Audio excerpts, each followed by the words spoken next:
온 땅의 언어가 하나요 말이 하나였더라. 이에 그들이 동방으로 옮기다가 시날 평지를 만나 거기 거류하며 서로 말하되, 자, 벽돌을 만들어 견고히 굽자. 이에 벽돌로 돌을 대신하며 역청으로 진흙을 대신하고, 자, 성읍과 탑을 건설하여 그 탑 꼭대기를 하늘에 닿게 하여 우리 이름을 내고 온 지면에 흩어짐을 면하자. 여호와께서 사람들이 건설하는 그 성읍과 탑을 보려고 내려오셨더라. 이 무리가 한 족속이요 언어도 하나이므로 이같이 시작하였으니 이후로는 그 하고자 하는 일을 막을 수 없으리로다. 자, 우리가 내려가서 거기서 그들의 언어를 혼잡하게 하여 그들이 서로 알아듣지 못하게 하자. 여호와께서 거기서 그들을 온 지면에 흩으셨으므로 그들이 그 도시를 건설하기를 그쳤더라. 그러므로 그 이름을 바벨이라 하니 이는 여호와께서 거기서 온 땅의 언어를 혼잡하게 하셨음이니라. 여호와께서 거기서 그들을 온 지면에 흩으셨더라. 셈의 족보는 이러하니라.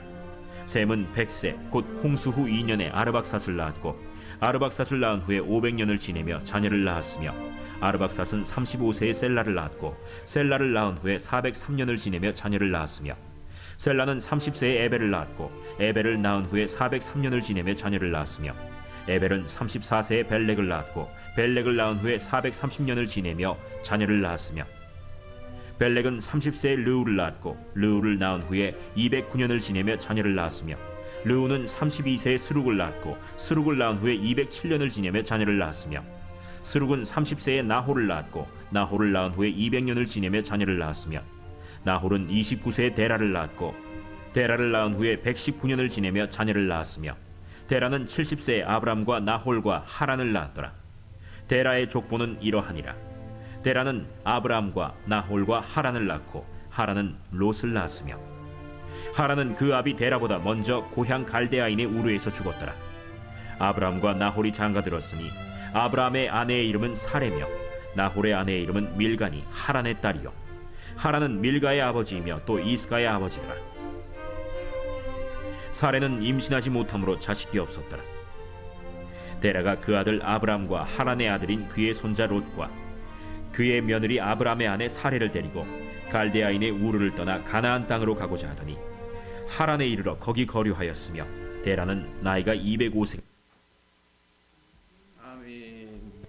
할렐루야. 예. 오늘 하루 잘 지내셨습니까? 오늘도 주의 은혜 안에서 금요심에 예배 오신 여러분들의 큰 은혜가 임할 줄로 믿습니다. 나는 사랑 덩어리, 행복 덩어리, 애교 덩어리, 승리 덩어리, 복 덩어리, 하나님의 은혜 안에서 복 덩어리들 되시기를 축복합니다. 창세기 11장의 이야기는 세 부분으로 나눠졌습니다.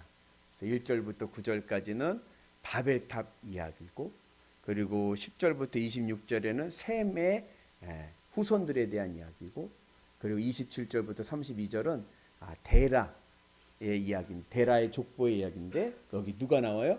아브라함이 이제 드디어 나오면서 이스라엘의 뿌리가 시작이 됩니다.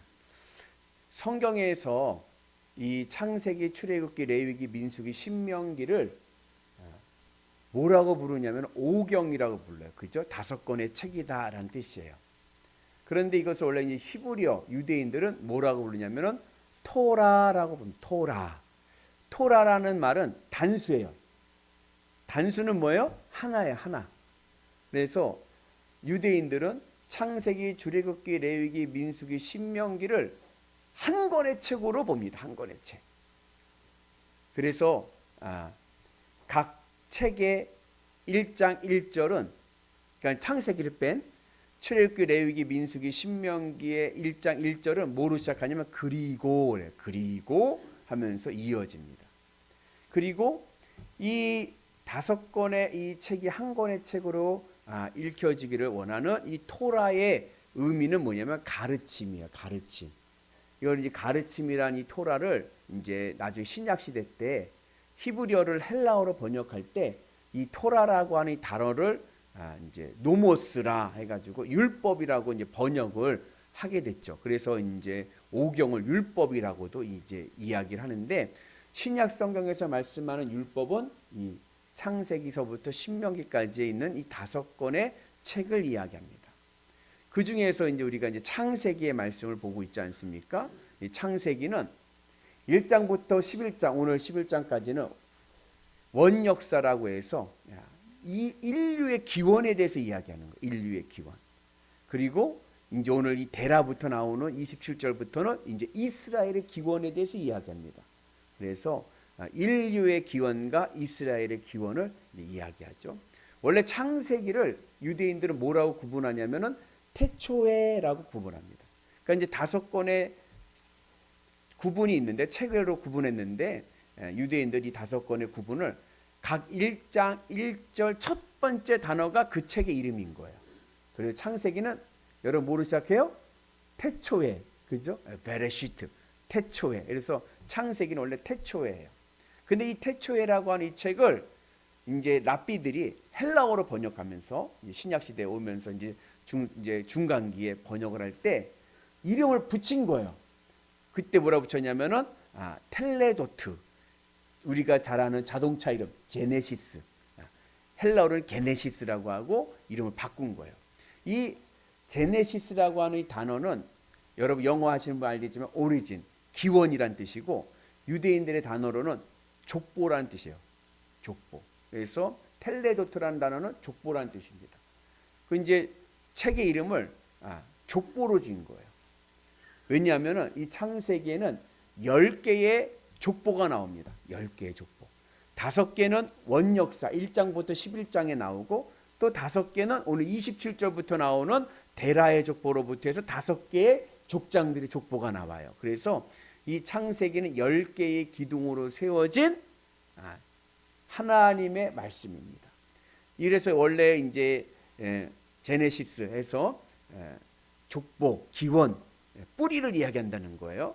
그 책을 중국으로 이제 넘어서 한문으로 풀지 않습니까? 그때 이제 중국 사람들이 한문을 풀 때 이 책을 뭐라고 붙였냐면은 창세기, 처음 시작할 때의 이야기들, 그래서 창세기라고 이제 이야기를 하게 되는 것이죠.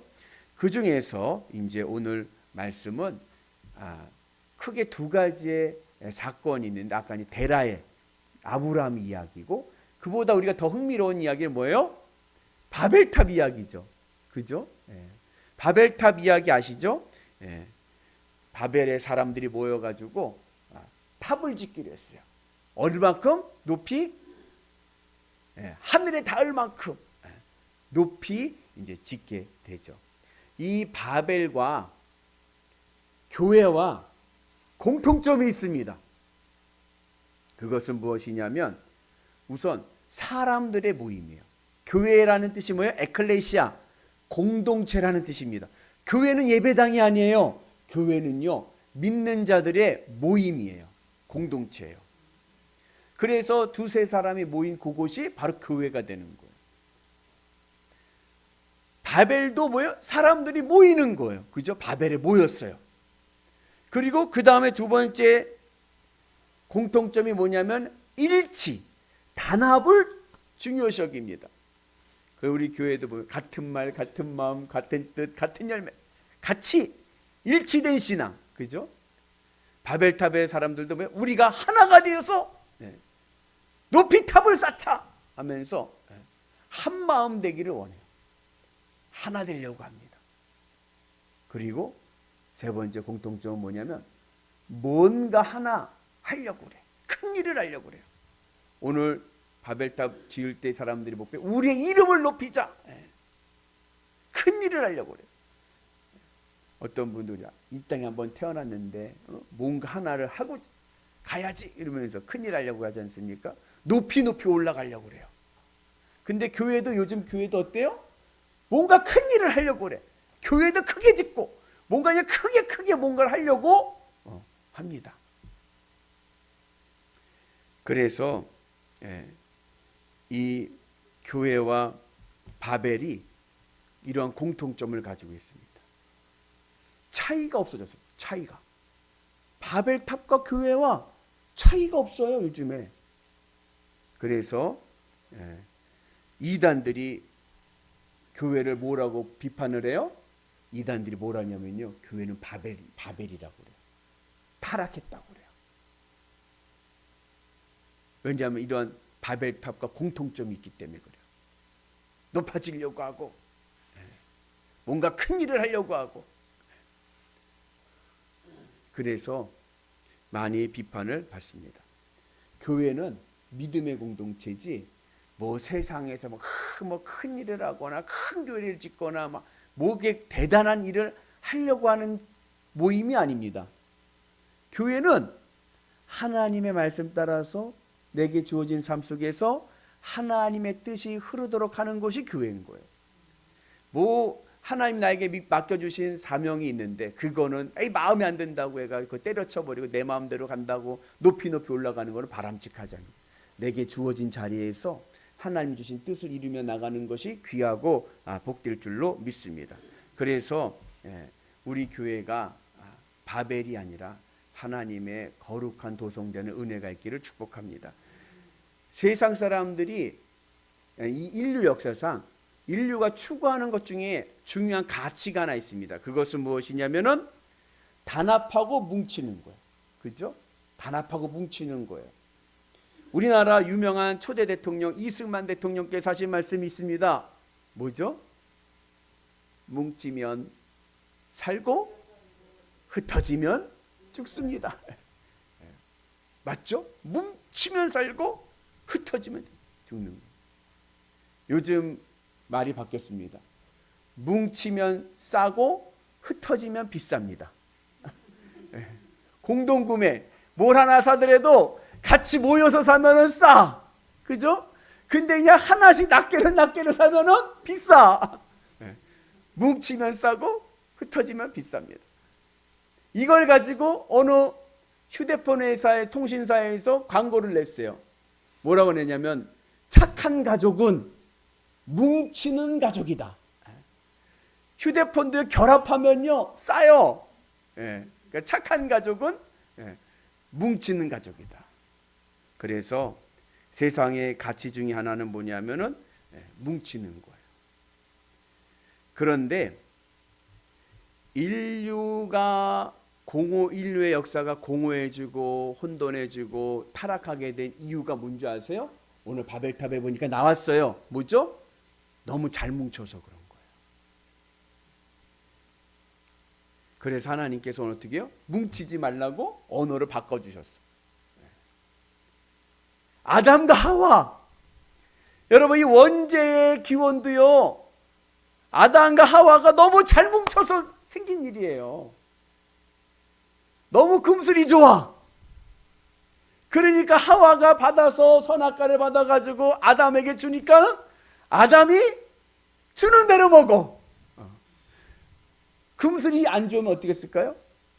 이런 말하면 죄송하지만 좀 천박하게 얘기하면, 야 이거 하나님이 먹지 말라고 한 건데 왜 주는데? 이럴 텐데 금슬이 좋으니까 이것 좀 먹어봐요. 그래? 이거 먹어보는 거예요. 그래서 인류의 원죄가 시작된 거예요. 우리 너무 친하고 하나 되는 것에 익숙해집니다. 그래서 다 친해지려고 그래. 익숙해졌어요. 근데 그것이 죄를 만드는 거예요. 목사님, 그럼 흩어지면 죄가 없나요? 아니요. 흩어져도 또 죄가 짓습니다. 인간은요 흩어져도 죄를 짓고 뭉쳐도 죄를 짓는 거예요. 왜요? 인간은 죄덩어리이기 때문에. 그래서 인간끼리는 뭉쳐도 죄를 짓고 흩어져도 죄를 짓고, 뭉쳐도 죽고 흩어져도 죽고. 목사님, 그러면 어떻게 하라는 거예요? 중요한 신앙의 지혜가 있어요. 우리끼리 뭉치기 전에 먼저 나는 하나님과 뭉쳐야 돼요. 하나님과 내가 하나가 돼야 돼요.